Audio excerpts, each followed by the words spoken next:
গর্ভধারিণী মা হয়তো জানেনও না হাসপাতালের মেঝেতে পড়ে আছে তার আদরের সন্তান।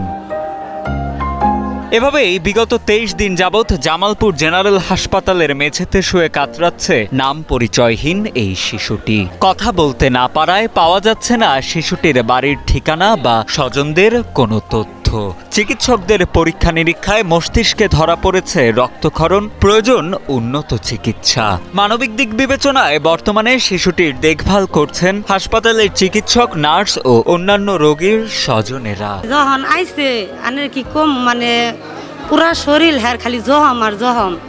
যখন দেখলাম বলে এইভাবে বিছনার ভিতরে বসে বসে কান্না করে, খাইতে পারে না, তুইলে চোখে দেখে না, চোখ আরো খোলা ছিল।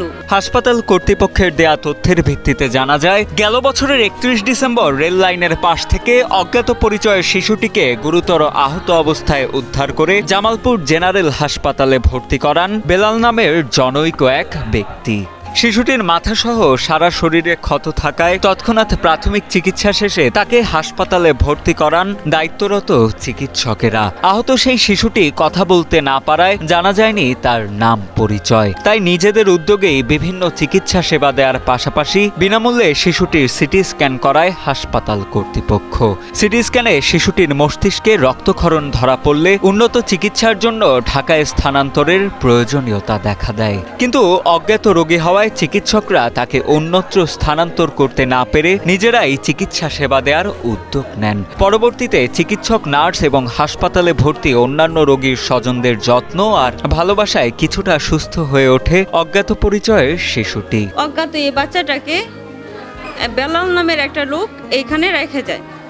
ওর পরিবার পরিস্বজন বলতে কেউ এখন পর্যন্ত পাওয়া যায়নি। হাসপাতালের এক চিকিৎসক জানান, বর্তমানে ঠিকমতো খাওয়া দাওয়া করতে পারছে শিশুটি, কিন্তু কথা বলতে না পারায় এখনো শিশুটির নাম বা স্বজনদের পরিচয় শনাক্ত করা সম্ভব হচ্ছে না। শুরুর দিকে এক্সামিন করে দেখতে পাই পেশেন্ট আনকনশিয়াস ছিল।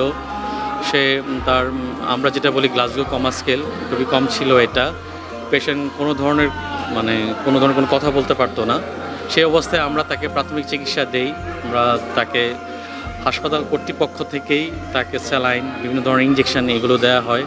সাথে সাথে আমরা আমাদের ব্যক্তিগত ব্যবস্থাপনায় রোগীর জন্য একটি বিনামূল্যে সিটি স্ক্যান করানোর ব্যবস্থা করি। এদিকে হাসপাতাল কর্তৃপক্ষের ভাষ্য, এখনো স্বজনদের খোঁজ না পাওয়া গেলেও শিশুটির চিকিৎসা চালিয়ে যাচ্ছেন তারা। এছাড়া শিশুটির পরিচয় শনাক্তে ও স্বজনদের খুঁজে পেতে হাসপাতাল কর্তৃপক্ষ নিজেদের সর্বোচ্চ চেষ্টা চালিয়ে যাচ্ছে বলে জানান জামালপুর সদর হাসপাতালের সহকারী পরিচালক ডাক্তার মোহাম্মদ মাহফুজুর রহমান। হাসপাতাল কর্তৃপক্ষ এবং রোগী কল্যাণ সমাজসেবা মাধ্যমে তাদেরকে চিকিৎসা সেবা দিয়ে যাচ্ছিলাম এবং এক পর্যায়ে মনে হচ্ছিল তাকে আমাদের এখান থেকে স্থানান্তর করতে হবে উন্নত চিকিৎসার জন্য। কিন্তু আলহামদুলিল্লাহ আমার হাসপাতালের ডাক্তারদের অক্লান্ত পরিশ্রম এবং আমাদের এখানকার পরীক্ষা নিরীক্ষা সহ বাচ্চাটা এখন এই মুহূর্তে আলহামদুলিল্লাহ অনেকটা স্বাভাবিক অবস্থায় আসছে।